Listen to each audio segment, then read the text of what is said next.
نستعينه ونستغفره ونستهديه ونؤمن به ونتوكل عليه ونعوذ بالله من شرور أنفسنا ومن سيئات أعمالنا من يهد الله فهو المهتد ومن يضلل فلن تجد له وليا مرشدا أشهد أن لا إله إلا الله وحده لا شريك له وأشهد أن نبينا محمدا عبده ورسوله أرسله بالهدى ودين الحق ليظهره على الدين كله ولو كره المشركون اللهم صل على رسولك سيدنا محمد وعلى آل سيدنا محمد اللهم بارك على سيدنا محمد وعلى آل سيدنا ومولانا وحبيبنا ومنجينا وهادينا ومرشدنا وشفيعنا وإمامنا وقدوتنا وقرة أعيننا محمد كما صليت وباركت على خليلك إبراهيم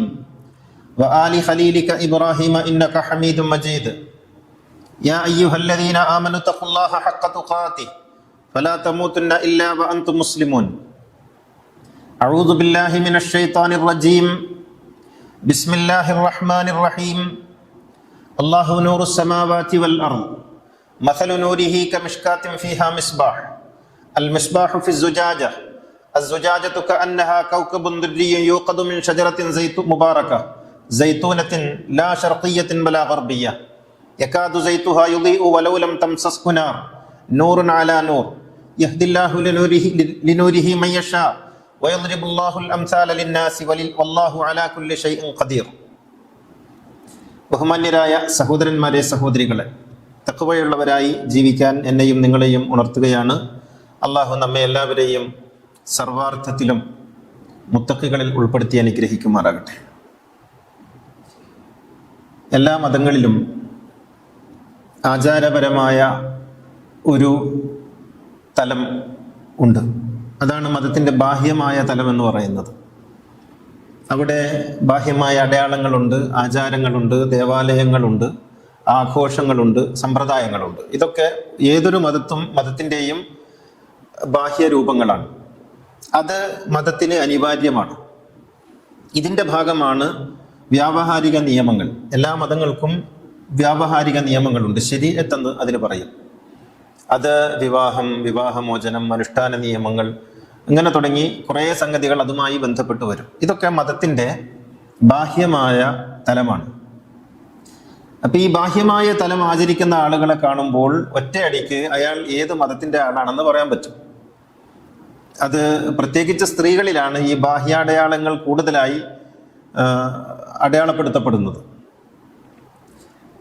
ഇത് തീർച്ചയായും സമൂഹത്തിൽ അനിവാര്യമായിട്ടുള്ള ഒരു കാര്യമാണ്. മനുഷ്യരിൽ ഒട്ടേറെ പേരും മതത്തിൻ്റെ ഈ ബാഹ്യമായ നിയമങ്ങളെ മാനിച്ചുകൊണ്ട് ജീവിക്കുന്നവരാണ്. അതുകൊണ്ടാണ് അവർ കുറ്റകൃത്യങ്ങളിൽ നിന്ന് വിട്ടുനിൽക്കുന്നത്. അതുകൊണ്ടാണ് അവർ പലപ്പോഴും നന്മകൾ ചെയ്യുന്നത്. ഇത് ഒരുപാട് ഓഫറുകളൊക്കെ കൊടുക്കുന്ന ഒരു കൊള്ളക്കൊടുക്കലിൻ്റെ രീതിയാണ് ഇവിടെയൊക്കെ മതം ഉപയോഗിക്കുന്നത്. നിങ്ങൾ ഇങ്ങനെ ചെലവഴിച്ചാൽ, അല്ലെങ്കിൽ നിങ്ങൾ ഇന്ന കാര്യങ്ങളൊക്കെ ചെയ്താൽ നിങ്ങൾക്ക് ഇന്ന പുണ്യമുണ്ട്, അല്ലെങ്കിൽ ഇന്ന പ്രതിഫലമുണ്ട്, അതിന് ഇന്ന കാര്യങ്ങളൊക്കെ നിങ്ങൾക്ക് കിട്ടും. ഇങ്ങനെ ലാഭകരമായ ഒരു കച്ചവടം എന്നുള്ള ഒരു തലത്തിലാണ് മതം അതിനെ ട്രീറ്റ് ചെയ്യുന്നത്. ഇപ്പോൾ മനുഷ്യരെ പ്രചോദിപ്പിക്കുന്നതിന് പ്രാഥമികമായ ഒരു തലം എപ്പോഴും നിങ്ങൾ ഒന്ന് ചെയ്യുമ്പോൾ നിങ്ങൾക്ക് രണ്ട് കിട്ടും എന്ന് പറയുന്ന ഒരു ലാഭചിന്തയെ തൃപ്തിപ്പെടുത്തിക്കൊണ്ടുള്ള രീതിയാണ്. അത് മതങ്ങൾ വളരെ സമർത്ഥമായി ഇക്കാര്യത്തിൽ ഉപയോഗിച്ചിട്ടുണ്ട്. മനുഷ്യരിൽ ഒരുപാട് ആളുകൾ എന്ന് വെച്ചാൽ ഏറിയ കൂറും ഈ ഒരു ഓഫറിന്റെ അല്ലെങ്കിൽ ഈ ഒരു വ്യവഹാരത്തിന്റെ ബലത്തിലാണ് പലപ്പോഴും പ്രവർത്തിക്കുന്നത്. നന്മകൾ പ്രവർത്തിക്കുന്നതും തിന്മകളിൽ നിന്ന് വിട്ടു നിൽക്കുന്നതും അങ്ങനെയാണ്. അതുകൊണ്ട് തന്നെ മതങ്ങളുടെ ഇത്തരത്തിലുള്ള ബാഹ്യമായ നിയമങ്ങളും ആചാര സമ്പ്രദായങ്ങളും ചെറുതാണ് എന്ന് നമുക്ക് പറയാൻ കഴിയില്ല. അത് വലിയ ഇമ്പാക്റ്റാണ് സമൂഹത്തിൽ ഉണ്ടാക്കുന്നത്. അതിനാൽ മതത്തിൻ്റെ ബാഹ്യവശങ്ങൾ പ്രധാനമാണ് എന്ന് തീർച്ചയായും നമുക്ക് സമ്മതിക്കേണ്ടതായിട്ടുണ്ട്. എന്നാൽ ഇതുകൊണ്ട് മനുഷ്യൻ അടിസ്ഥാനപരമായി നന്നാകുമോ എന്ന് ചോദിച്ചാൽ നന്നാവില്ല. ഒരാൾ 1000 കൊല്ലം നിസ്കരിച്ചാൽ അയാൾ നന്നാകുമോ എന്ന് ചോദിച്ചാൽ നന്നാവില്ല. ഒരാൾ ഒരുപാട് വർഷം നോമ്പെടുത്തു തുടർച്ചയായി, നന്നാകുമോ? അടിസ്ഥാനപരമായി നന്നാകുമോ? നന്നാവില്ല. അപ്പോൾ മതത്തിന്റെ ബാഹ്യമായ ചുറ്റുപാടുകളും ബാഹ്യമായ നിയമ സംവിധാനങ്ങളും മനുഷ്യനെ ഒരു എക്സ്റ്റേണൽ ഫോഴ്സ് എന്നുള്ള നിലയ്ക്ക് ഉപയോഗപ്പെടുത്താം. അതിനെ ഒരു ഇന്റേണൽ ഫോഴ്സ് ആക്കി പരിവർത്തിപ്പിച്ചുകൊണ്ട് മനുഷ്യനെ തെറ്റുകളിൽ നിന്ന് വിട്ടു നിർത്താനും നന്മകൾ പ്രവർത്തിക്കാനും ഒരു പ്രചോദനമാക്കി മാറ്റാം. ഇത് അത്രത്തോളം ശരിയാണ്. എന്നാൽ മനുഷ്യൻ അടിസ്ഥാനപരമായി നന്നാവണമെങ്കിൽ മതത്തിന്റെ ഈ ബാഹ്യമായ വശത്ത് നിന്നപ്പുറത്ത് മതത്തിന്റെ ആന്തരികമായ യാഥാർത്ഥ്യത്തിലേക്ക് പോകണം. ഏത് മതത്തിനും ആന്തരികമായ മറ്റൊരു ലോകമുണ്ട്. ബാഹ്യമായി കാണുന്ന പള്ളി, അമ്പലം, ചർച്ച്, ആരാധനകൾ, അനുഷ്ഠാനങ്ങൾ, അടയാളങ്ങൾ, വസ്ത്രം, താടി, ഇങ്ങനെ തുടങ്ങിയ കുറെ സംഗതികളുണ്ടല്ലോ. ഇതിൽ നിന്നൊക്കെ മാറിയിട്ട് ഇതിൻ്റെയൊക്കെ താഴെ അന്തർധാരയായി ഒഴുകുന്ന ഒരു തലം എല്ലാ മതങ്ങൾക്കും ഉണ്ട്. അവിടെയാണ് മതസാരം എന്ന് നമ്മൾ പറയുന്നത്. അതാണ് മതസാരം, അതാണ് മതത്തിന്റെ യഥാർത്ഥ ഭാവം, അതാണ് യഥാർത്ഥ ആധ്യാത്മികത എന്ന് പറയുന്നത്. ഇത് ഇസ്ലാമിനും ഉണ്ട്. അപ്പോൾ നിസ്കാരം, പള്ളി, താടി, തൊപ്പി, നിസ്കാരത്തഴമ്പ്, നെരിയാണി, ഇങ്ങനെ തുടങ്ങിയ കുറെ സംഗതികളുണ്ടല്ലോ.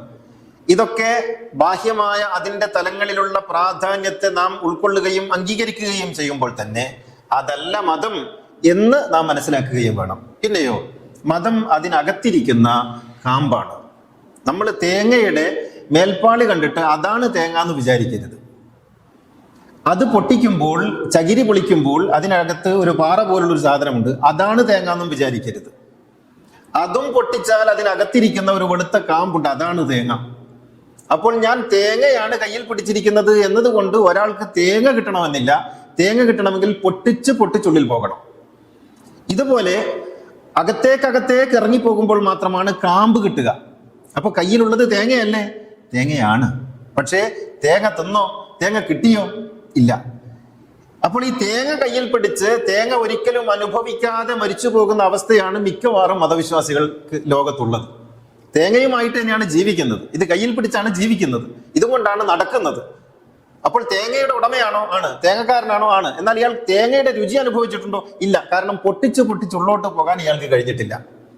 ഇങ്ങനെ പൊട്ടിച്ചുള്ളോട്ട് പോകുന്നിടത്താണ് തേങ്ങ എന്ന് പറയുന്ന യാഥാർത്ഥ്യത്തെ അനുഭവിക്കാൻ സാധിക്കുന്നത്. ഇതാണ് യഥാർത്ഥത്തിൽ മതവിശ്വാസികൾക്ക് നഷ്ടപ്പെട്ടു പോകുന്നത്. അകത്തേക്ക് ഇറങ്ങിച്ചെല്ലണം, ഉള്ളിലേക്ക് പോകണം. അവിടെ നമ്മൾ പറയുന്ന ദൈവവിശ്വാസമല്ല, നമ്മൾ പറയുന്ന ആരാധന അനുഷ്ഠാനങ്ങളല്ല, അതിൻ്റെയൊക്കെ അടിയിലിരിക്കുന്ന, അതിൻ്റെയൊക്കെ അടിസ്ഥാനമായിരിക്കുന്ന ഒരു യാഥാർത്ഥ്യത്തെ സംബന്ധിച്ചാണ് സംസാരിച്ചുകൊണ്ടിരിക്കുക. ഇതിനാണ് ഇസ്ലാമിൽ തസവുഫ് എന്ന് പറയുന്നത്. സൂഫിസം എന്ന് പിൽക്കാലത്ത് അറിയപ്പെട്ട തസവുഫ് എന്ന് പറയുന്നത് ഈ കാമ്പിനെ കുറിച്ച് സംസാരിക്കുന്ന അവസ്ഥയാണ്. അവിടെ ഒരിക്കലും ബാഹ്യമായതിനെ കുറിച്ച് സംസാരിക്കില്ല. ബാഹ്യമായതിനെ കുറിച്ച് സംസാരിക്കില്ല എന്നതിനർത്ഥം ബാഹ്യമായതിനെ നിഷേധിക്കുന്നൊന്നല്ല. യഥാർത്ഥ സൂഫികൾ ആരും ഇന്നേ വരെ നിങ്ങൾ നിസ്കരിക്കണ്ട എന്ന് പറഞ്ഞിട്ടില്ല. യഥാർത്ഥ സൂഫികൾ ആരും ഇന്നേ വരെ നിങ്ങൾ നോമ്പെടുക്കണ്ട എന്ന് പറയില്ല. എടുക്കണമെന്നും പറഞ്ഞുകൊള്ളണമെന്നില്ല.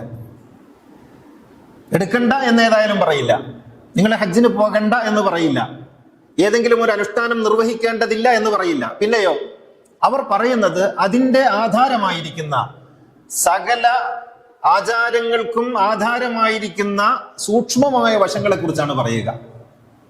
സകല സത്യങ്ങളുടെയും ആധാരമായിരിക്കുന്ന ഒരു സത്യമുണ്ടല്ലോ, സകല പ്രകാശങ്ങൾക്കും ആധാരമായിരിക്കുന്ന ഒരു പ്രകാശമുണ്ടല്ലോ, അതേക്കുറിച്ചാണ് സംസാരിക്കുക. ഇപ്പൊ ദൈവമേ എന്ന്, അള്ളാഹ് എന്ന് ഒരു ശരീഅത്തിൽ ഉറച്ചു നിൽക്കുന്ന ഒരു മതവിശ്വാസി വിളിക്കുന്നതും അള്ളാഹ് എന്ന് തസവുഫിൽ ഊന്നി നിൽക്കുന്ന ഒരാൾ വിളിക്കുന്നതും തമ്മിൽ വ്യത്യാസമുണ്ട്. അള്ളാഹ് എന്ന് ഒരു ശരീഅത്തിൽ ഊന്നി നിൽക്കുന്ന ഒരാൾ വിളിക്കുന്നത് മതം പഠിപ്പിച്ച ദൈവത്തെയാണ്, അത് അകലെയുള്ള ഒരു ദൈവത്തെയാണ്. അത് തന്നെ സൂക്ഷ്മമായി നിരീക്ഷിച്ചുകൊണ്ട് തന്നെ വിധിക്കാൻ വേണ്ടി കാത്തു നിൽക്കുന്ന ഒരു ദൈവത്തെയാണ് ഒരു മതവിശ്വാസി അള്ളാഹ് എന്ന് വിളിക്കുന്നത്. അയാൾക്ക് ഈ ദൈവം എന്ന് പറയുന്നത് തന്നിൽ നിന്ന് വേറിട്ട ഒരു അസ്തിത്വമാണ്. എന്നാൽ ഒരു തസവുഫിൽ ഇരിക്കുന്ന, ഒരു ആധ്യാത്മികതയിലിരിക്കുന്ന ഒരാൾ അള്ളാഹ് എന്ന് വിളിക്കുന്നത് അകലെയുള്ളവനെയല്ല, ഉള്ളിലുള്ളവനെയാണ്. ഇതാണ് വ്യത്യാസം. അയാൾ അള്ളാഹ് എന്ന് വിളിക്കുന്നത് അല്ലാഹു നൂറുസ് സമാവാതി വൽ അർള്, സകല പ്രകാശങ്ങളുടെയും പ്രകാശമായിരിക്കുന്ന, സകല സത്യങ്ങളുടെയും സത്യമായിരിക്കുന്ന ആ മഹാ ചൈതന്യത്തെയാണ് വിളിക്കുന്നത്. അതുകൊണ്ട് അയാൾക്ക് അള്ളാഹ് എന്ന് വിളിക്കുമ്പോൾ അന്യത്വം തോന്നുകയില്ല. അകലെയുള്ള ഒരുവനെയാണ് വിളിക്കുന്നത് എന്ന് തോന്നൂല. ഉള്ളിൽ തന്നെ ഇരുന്ന് വിളി കേൾക്കുന്ന ചൈതന്യത്തെയാണ് വിളിക്കുന്നത്.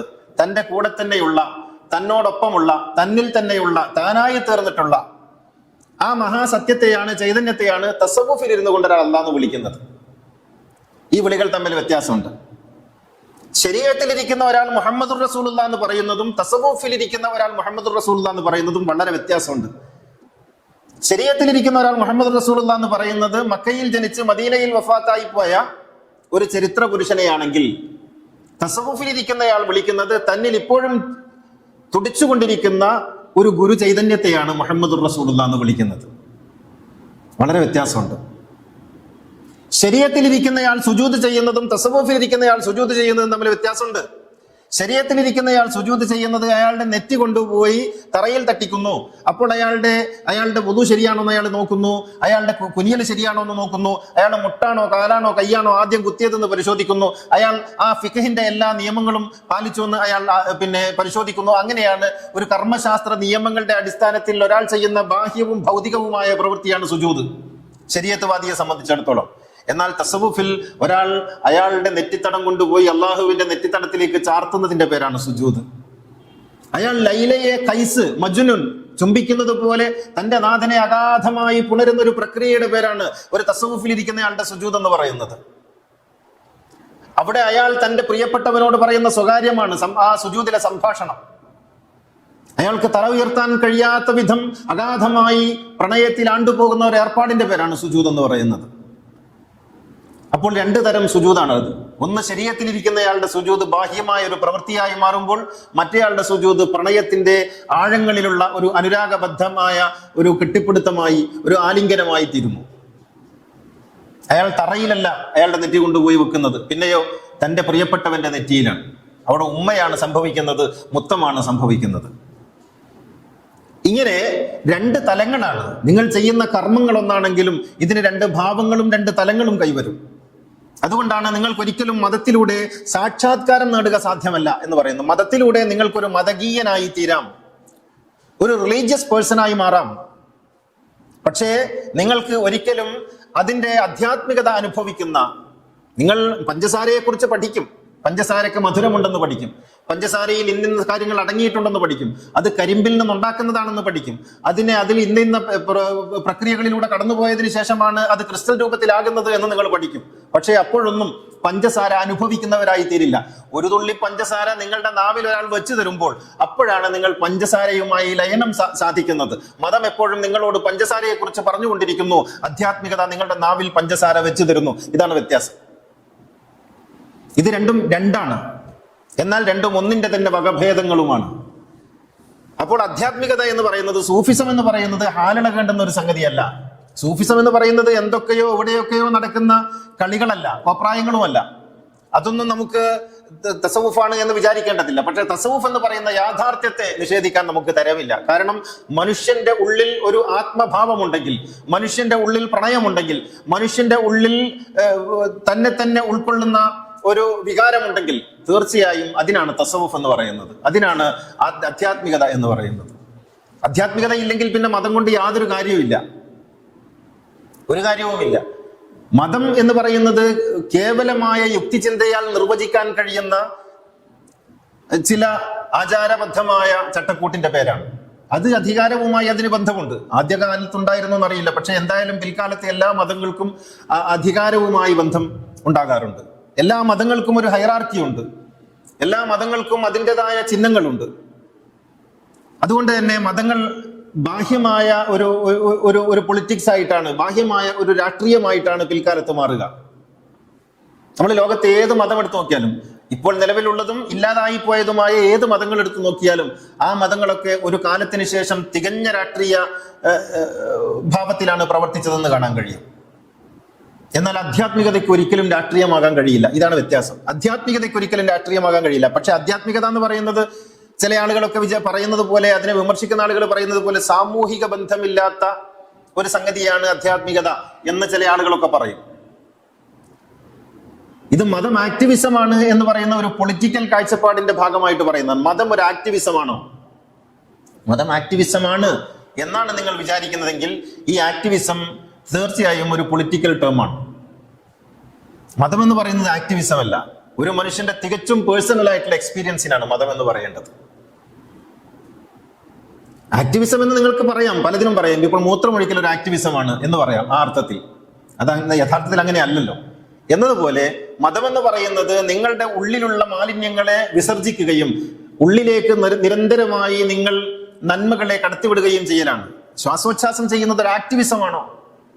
അല്ല. അത് നമ്മൾ മനുഷ്യനാണ് അല്ലെങ്കിൽ ഒരു ജീവിയാണ് എന്നതിന്റെ അടിസ്ഥാനത്തിൽ ഈ ലോകത്ത് ജീവിച്ചു പോകുന്ന സ്വാഭാവികമായ ഒരു പ്രക്രിയയാണ്. ഇങ്ങനെ സ്വാഭാവികമായ ഒരു പ്രക്രിയയായിട്ട് മതം മാറേണ്ടതുണ്ട്. അത് ആധ്യാത്മികതയ്ക്കേ കഴിയുള്ളൂ. ബാഹ്യമായ മതാടയാളങ്ങളൊക്കെയും തീർച്ചയായും ഒരു പൊളിറ്റിക്കൽ ആക്ടിവിസത്തിന്റെ അവസ്ഥയിലേക്ക് പിൽക്കാലത്ത് നീങ്ങുന്നതായിട്ട് നമുക്ക് കാണാൻ കഴിയും. അപ്പോൾ ആന്തരികമായ ഒരു അനുഭൂതിയായി, ആന്തരികമായ ഒരു അനുഭവമായി മതം മാറേണ്ടതുണ്ട് എന്നാണ് ഞാൻ പറയുന്നതിന്റെ ചുരുക്കം. മതം ഒരിക്കലും ഒരു ആക്ടിവിസത്തിന്റെ തലത്തിലേക്ക് പോകേണ്ടതില്ല, പോകാൻ പാടില്ല. മതം എന്ന് പറയുന്നത് റിലീഫ് വർക്കാണ്, മതം എന്ന് പറയുന്നത് പിന്നെ മറ്റെന്തോ കാര്യങ്ങളാണ് എന്ന് അങ്ങനെയൊക്കെ ആകാം. ആ ആകുന്നത് പോലും സ്വന്തമായ വളരെ പേഴ്സണൽ ആയിട്ടുള്ള ഒരു അനുഭൂതിയുടെ തലത്തിലായിരിക്കണം. ഞാൻ ഒരാളെ സഹായിക്കുന്നു എന്നുള്ളത് ഒരു ആക്ടിവിസ്റ്റിന്റെ ഭാവത്തിലല്ല ഒരു ആധ്യാത്മികവാദി കാണേണ്ടത്, മറിച്ച് അത് തന്റെ തന്നെ ഭാഗമായിട്ടുള്ള ഒരാളെ താൻ. അതുകൊണ്ടാണ് എപ്പോഴും അധ്യാത്മ ഗുരുക്കന്മാരൊക്കെ പറയാറുള്ളത് മമതയില്ലാതെ, രാഗദ്വേഷമില്ലാതെ നിസ്സംഗമായി കണ്ട് സഹായിക്കണം എന്നുള്ളതാണ്. ഞാനൊരാളെ സഹായിക്കുന്നു എന്നുള്ള ഭാവമില്ല. ഒരു ആക്ടിവിസ്റ്റിന് ഞാനൊരാളെ സഹായിക്കുന്നു എന്ന ഭാവം ഉണ്ടാകും, ഒരു രാഷ്ട്രീയക്കാരൻ അതുണ്ടാകും, അതിന്റെ അവകാശവാദങ്ങളും ഉണ്ടാകും. പക്ഷേ ഒരു ആധ്യാത്മികതയെ അനുഭവിക്കുന്ന ഒരാൾ മറ്റൊരാളെ സഹായിക്കുന്നത് തന്നെ തന്നെ സഹായിക്കുന്നതിന്റെ ഭാഗമായിട്ടാണ്. ഞാൻ കുളിച്ചു എന്നുള്ളത് ഞാൻ ബോർഡ് എഴുതി വെക്കുന്ന ഒരു ഏർപ്പാടല്ലല്ലോ. ഞാൻ ജനിച്ചിട്ട് ഇന്നേ വരെ 1000 തവണ കുളിച്ചു എന്ന് നമ്മളാരും നമ്മുടെ ബയോഡാറ്റയിൽ എഴുതാറില്ലല്ലോ. ഇതുപോലെ തന്നെയാണ് മറ്റാളെ കുളിപ്പിക്കുന്നത്. ഈ ഒരു ഭാവത്തിൽ മനുഷ്യരെ കാണാൻ കഴിയുക എന്നുള്ളതാണ്. ഞാൻ തന്നെയാണ് നീയായിരിക്കുന്നത് എന്ന ഒരു ഭാവം ഉണ്ടാകലാണ് ആധ്യാത്മികത. അതുകൊണ്ട് ആധ്യാത്മികത എന്ന് പറയുന്നത് ഒരു ആക്ടിവിസം അല്ല, മറിച്ച് ആന്തരികമായ ഒരു അനുഭൂതിയായി തീരലാണ് എന്നുള്ളതാണ്. അത് മതത്തിന്റെ അവസ്ഥയും അങ്ങനെ ആയിരിക്കണം. അങ്ങനെ ആകാത്ത കാലത്തോളം മതം എപ്പോഴും പ്രശ്നക്കാരനായി തുടരും. കാരണം ഞാൻ നീ എന്ന ദ്വന്ദ്വമുണ്ടാകും, ഞങ്ങൾ നിങ്ങൾ എന്ന ദ്വന്ദ്വമുണ്ടാകും, അവർ ഇവർ എന്ന ദ്വന്ദ്വമുണ്ടാകും. ഈ ദ്വന്ദ്വമുണ്ടാകുമ്പോൾ യുദ്ധങ്ങൾ ഉണ്ടാകും, ഏറ്റുമുട്ടലുകൾ ഉണ്ടാകും, നിന്നെ പരാജയപ്പെടുത്താനുള്ള ശ്രമങ്ങൾ ഉണ്ടാകും, അവനെ പരാജയപ്പെടുത്താനുള്ള ശ്രമങ്ങൾ ഉണ്ടാകും. ഇതാണ് മതത്തിൽ പ്രശ്നമായി തീരുന്നത്. അല്ലാഹു നൂറു സമാവാതി വൽ അർള് എന്ന് അള്ളാഹു പറയുമ്പോൾ, ആകാശഭൂമികളുടെ ചൈതന്യമാണ് അള്ളാഹു എന്ന് പറയുമ്പോൾ, ഈ ചൈതന്യത്തെ നാം അനുഭവിക്കുന്നത് എങ്ങനെയാണ്? പ്രകാശത്തെ നാം അനുഭവിക്കുന്നത് നമ്മിൽ നിന്ന് അന്യമായ ഒരു വസ്തുവായിട്ടാണോ, അല്ല നമ്മൾ തന്നെയായിട്ടാണോ? പ്രകാശത്തെ നമ്മൾ അനുഭവിക്കുന്നത് നമ്മുടെ ഉള്ളിൽ നിന്ന് തന്നെയുള്ള ഒരു അനുഭവമായിട്ടല്ലേ? ഈ അനുഭവമായിട്ട് ദൈവത്തെ കാണാൻ കഴിയണം. അപ്പോൾ ദൈവമേ എന്ന് വിളിക്കുന്നത് പ്രകാശങ്ങളുടെ പ്രകാശമായി എൻ്റെ ഉള്ളിലിരിക്കുന്നവനെ എന്നുള്ളതാണ്. അള്ളാഹുവിന്റെ അർശും മുഅ്മിനിന്റെ ഖൽബാണ് എന്ന് പറയുന്നത് അങ്ങനെയാണ്.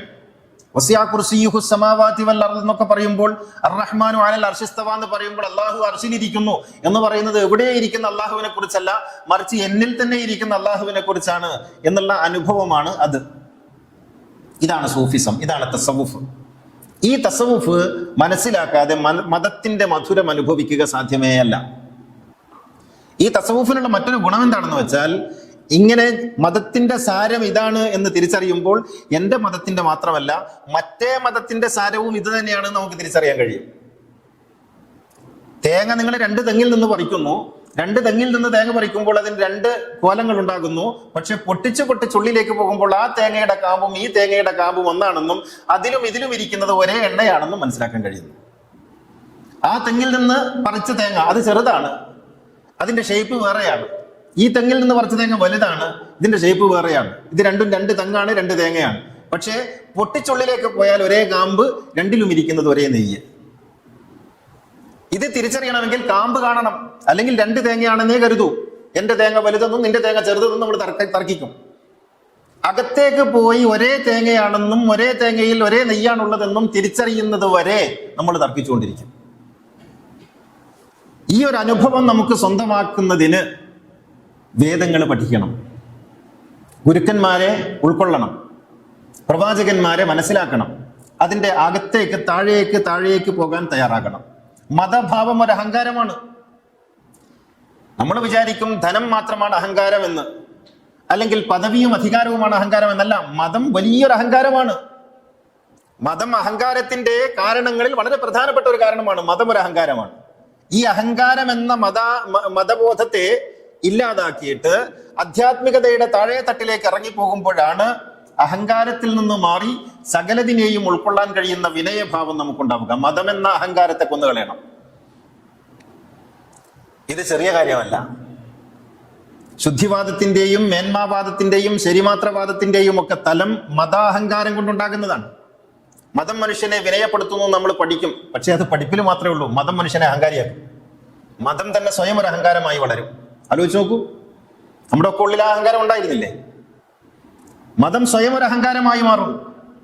മതം മനുഷ്യനെ വിനയമുള്ളവനാക്കുകയല്ല, മറിച്ച് അപരനെ ശത്രുവായി കാണാനും ഈ മതം ഒരു അഹങ്കാരമായി വളരാനുമാണ് ഉള്ളിൽ പ്രവർത്തിച്ചുകൊണ്ടിരിക്കുന്നത്. അത് തെറ്റായി പഠിക്കുന്നത് കൊണ്ടായിരിക്കാം, പക്ഷെ അങ്ങനെയാണ് സംഭവിക്കുന്നത്.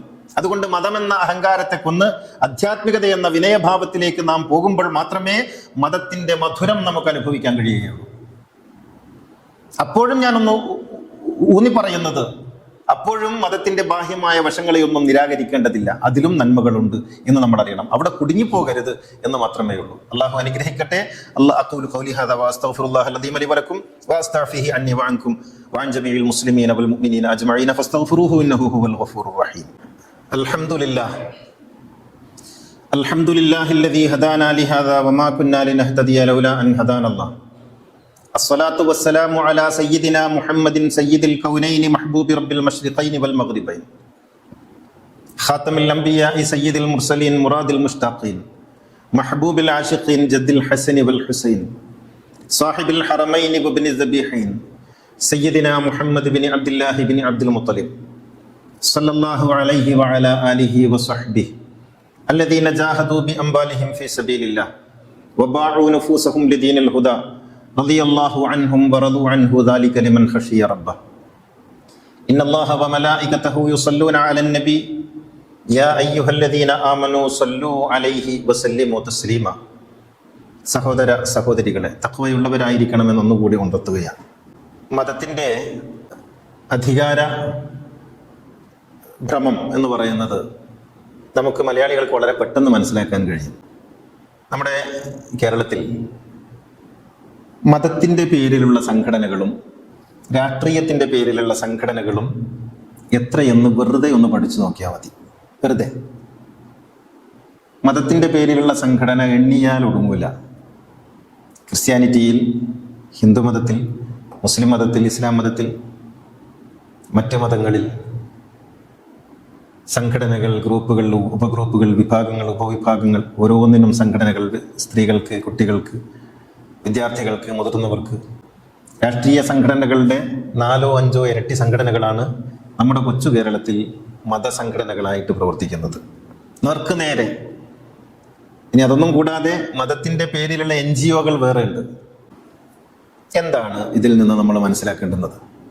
കേരളം പോലുള്ള ഒരു സംസ്ഥാനം ഭരിക്കുന്നതിനും അല്ലെങ്കിൽ ആ ഭരിക്കുന്ന കാര്യങ്ങളുടെ സഹായത്തിനും വേണ്ടി ഉള്ള രാഷ്ട്രീയ പാർട്ടികളും രാഷ്ട്രീയ പോഷക സംഘടനകളുമൊക്കെ ഉള്ളതിനേക്കാൾ 2-3 ഇരട്ടി അല്ലെങ്കിൽ അതിൽ കൂടുതൽ മതസംഘടനകൾ നമ്മുടെ നാട്ടിലുണ്ട് എന്ന് നമ്മൾ അറിയുമ്പോൾ ഇത് എത്രമേൽ അധികാരഭ്രമം ബാധിച്ചിരിക്കുന്നു നമ്മുടെ മതബോധത്തിന് എന്ന് നമ്മെ പഠിക്കാൻ പ്രേരിപ്പിക്കുന്നുണ്ട്. വെറുതെ ടൗണുകളിലൂടെ നിങ്ങളൊന്ന് സഞ്ചരിക്കുക, എന്നിട്ട് 2 ഭാഗത്തുമുള്ള ചുമരുകളൊന്ന് പരിശോധിക്കുക. എല്ലാ ചുമരുകളിലും ഉള്ളത് മതവുമായി ബന്ധപ്പെട്ട പോസ്റ്ററുകളും നോട്ടീസുകളുമാണ്, എഴുത്തുകളാണ്. അവിടെ സപ്താഹ യജ്ഞങ്ങളുണ്ടാകും, ദശദിന വാഴകളുണ്ടാകും, വചനഘോഷ പ്രഭാഷണങ്ങളുണ്ടാകും. ഇങ്ങനെയൊക്കെയാണ്. എന്ന് വെച്ചാൽ മതം ഇങ്ങനെ ചുമരുകളിൽ തൂങ്ങുകയും ചുമരുകളെ അലങ്കരിക്കുകയും നമ്മുടെ ചുറ്റുപാടുമുള്ള കേന്ദ്രങ്ങളിൽ ഇങ്ങനെ നിറഞ്ഞാടുകയും ചെയ്യുന്ന ഒരു ആഘോഷ പരിസരം തീർക്കുന്ന ബഹളമായി മാറുകയാണ്. ഇത് മനുഷ്യനൊട്ടും ഗുണം ചെയ്യുന്നില്ല, ഒരിക്കലും ഗുണം ചെയ്യുന്നില്ല. ഉള്ളിലേക്ക് ഇറങ്ങാത്ത കേവല ബഹളങ്ങളായിട്ടാണ് ഇതൊക്കെ പോകുന്നത്. അപ്പോൾ ഉള്ളിലേക്ക് ഇറങ്ങുന്നതിന് നിശബ്ദത വേണം. മതങ്ങൾക്കൊരിക്കലും നിശബ്ദമായിരിക്കാൻ കഴിയില്ല. കാരണം മതം ഞാനിവിടെ ഉണ്ട് എന്ന് നിരന്തരമായിട്ട് അറിയിച്ചുകൊണ്ടിരിക്കണം. ഞാനിവിടെ ഉണ്ട് എന്നറിയിച്ചുകൊണ്ടിരിക്കാൻ ബഹളം വെച്ചുകൊണ്ടിരിക്കണം. അതുകൊണ്ട് വീണ്ടും വീണ്ടും സംഘടനകൾ ഉണ്ടാവുകയും വീണ്ടും വീണ്ടും ബഹളങ്ങൾ ഉണ്ടാവുകയും വീണ്ടും വീണ്ടും പോസ്റ്ററുകൾ ഇറങ്ങുകയും വീണ്ടും വീണ്ടും നഗരങ്ങളെ വർണ്ണാഭമാക്കുകയും ചെയ്തുകൊണ്ടിരിക്കും മതങ്ങൾ. അതിനൊരിക്കലും നിശബ്ദമായിരിക്കാൻ കഴിയില്ല. നിശബ്ദമായിരുന്നാൽ പിന്നെ ഞാനിവിടെ ഉണ്ട് എന്നറിയില്ല നാട്ടുകാർ. ഈ സാന്നിധ്യം അറിയിച്ചുകൊണ്ടിരിക്കണം. കാരണം ഇതൊരു അധികാര കേന്ദ്രം കൂടിയാണ്. ഇവിടെയാണ് നിശബ്ദതയുടെ തസവുഫിനെ കുറിച്ച്, ആധ്യാത്മികതയെക്കുറിച്ച് നമ്മൾ പറയുന്നത്. ആധ്യാത്മികത എന്ന് പറഞ്ഞാൽ അതിന് അവകാശവാദങ്ങളില്ല, പോസ്റ്ററുകളില്ല, നോട്ടീസുകളില്ല, ബഹളങ്ങളില്ല, ആരവങ്ങളില്ല. അത് അവനവൻ്റെ ഉള്ളിലേക്ക് തന്നെ നോക്കുന്ന നിശബ്ദതയുടെ മൗനത്തിൻ്റെ പേരാണ്. തന്നിലേക്ക് തന്നെ ആഴ്ന്നിറങ്ങുന്ന ഒരു തിരിച്ചുപോക്കിൻ്റെ പേരാണ്. തന്നെ തന്നെ കേൾക്കുന്ന ഒരു കാതടക്കലിൻ്റെ പേരാണ്. കണ്ണുകൾ അഞ്ചും ഉള്ളടക്കി തെരുതരെ വീണു വണങ്ങി യോതിടേണം എന്ന ആത്മോപദേശ ശതകത്തിൽ പറയുന്ന ആ കണ്ണുകൾ അഞ്ചും ഉള്ളടക്കി ഉള്ളിലേക്ക് പോകുന്ന 5 ഇന്ദ്രിയങ്ങളെയും അരിഞ്ഞ് വീഴ്ത്തുക എന്ന് പറയുന്നുണ്ട്. ഇങ്ങനെ എല്ലാറ്റിനെയും ഉള്ളടക്കി തന്നിലേക്ക് തന്നെ തിരിഞ്ഞു നോക്കുന്ന ഒരു പ്രക്രിയയുടെ പേരാണ് തസവുഫ്, ആധ്യാത്മികത എന്ന് പറയുന്നത്. തന്നെ തന്നെ കാണാനുള്ള കണ്ണ്, തന്നെ തന്നെ കേൾക്കാനുള്ള കാത്, തന്നിലേക്ക് തന്നെ തിരിച്ചു പോക്കാനുള്ള കരചരണങ്ങൾ, ഇതാണ് ആധ്യാത്മികത നമുക്ക് സമ്മാനിക്കുന്നത്. അത്തരത്തിൽ ആധ്യാത്മികത അനുഭവിക്കാൻ നമുക്ക് കഴിയുമാറാകട്ടെ. അല്ലാഹുമ്മ ഗ്ഫിർ ലിൽ മുഅ്മിനീന വൽ മുഅ്മിനാത്ത് വൽ മുസ്ലിമീന വൽ മുസ്ലിമാത്ത് അൽ അഹ്യാഇ മിൻഹും വൽ അംവാത്ത് ഇന്നക മുജീബുദ് ദഅവാതി വഖാദിൽ ഹാജാത്ത് طيب ثراهم وجعل الجنة مأواهم ربنا آتنا في الدنيا حسنة وفي الآخرة حسنة وقنا عذاب النار ربنا اغفر لنا ولإخواننا الذين سبقونا بالإيمان ولا تجعل في قلوبنا غلا للذين آمنوا ربنا إنك رؤوف رحيم وآخر الدعاء الحمد لله.